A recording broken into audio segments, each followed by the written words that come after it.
இப்போ ரீஅப்லோட் பண்ணதுனால rank position மாறுமா அப்படின்னு சில பேர் கேட்டிருக்கீங்க. அதை பற்றி பார்க்கலாம். முதல்ல ரீஅப்லோட் பண்ணதுனால உங்கள் ரேங்க் பொசிஷன் எதுவும் மாறாது. நீங்கள் ஏற்கனவே என்ன ரேங்க் பொசிஷன் இருந்தீங்களோ அதே ரேங்க் பொசிஷனில் தான் இருப்பீங்க.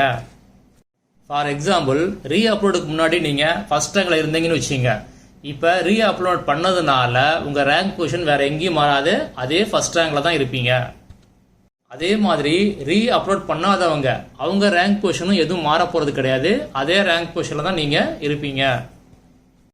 ரேங்க் பொசிஷன் மாறுமா அப்படின்னா சில கேஸில் மாறும். எப்போ மாறும் அப்படின்னா, இப்போ ஜேஏ கவுன்சிலிங் முதல்ல நடக்கும். அந்த ஜேஏ கவுன்சிலிங் நடக்கும்போது சில பேர் ஜேஏக்கும் எலிஜிபிளாக இருப்பாங்க, டைப்பிஸ்ட்டு இல்லை ஸ்டெனோ டைப்பிஸ்ட் இதுக்கு எலிஜிபிளாக இருப்பாங்க.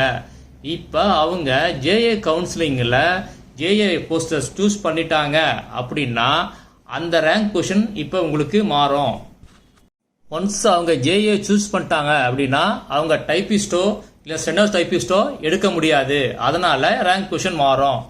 அப்போ டைப்பிஸ்டில் ஸ்டெனோ டைப்பிஸ்டில் உள்ளவங்களுக்கு தங்களுடைய ரேங்க் பொசிஷன் இப்போ அட்வான்ஸ் ஆக வாய்ப்பு இருக்கு. அதனால நீங்கள் இப்போ ரேங்க் எங்கே இருக்கீங்களோ அதை விட முன்னாடி வருவீங்க நீங்கள்.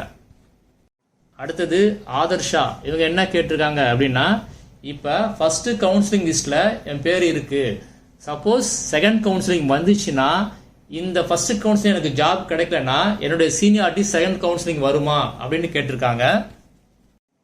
கண்டிப்பா உங்க சீனியாரிட்டி மாறாது. செகண்ட் கவுன்சிலிங் வர்றதுக்கு வாய்ப்பு இருக்கும்போது ஃபர்ஸ்ட் கவுன்சிலிங்ல யாருக்கு பெண்டிங் இருக்குதோ அவங்க தான் ஃபர்ஸ்ட் சீனியாரிட்டி. அது முடிச்ச பிறகு தான் நியூவா உங்களுக்கு கவுன்சிலிங் லிஸ்ட் ரெடி பண்ணுவாங்க.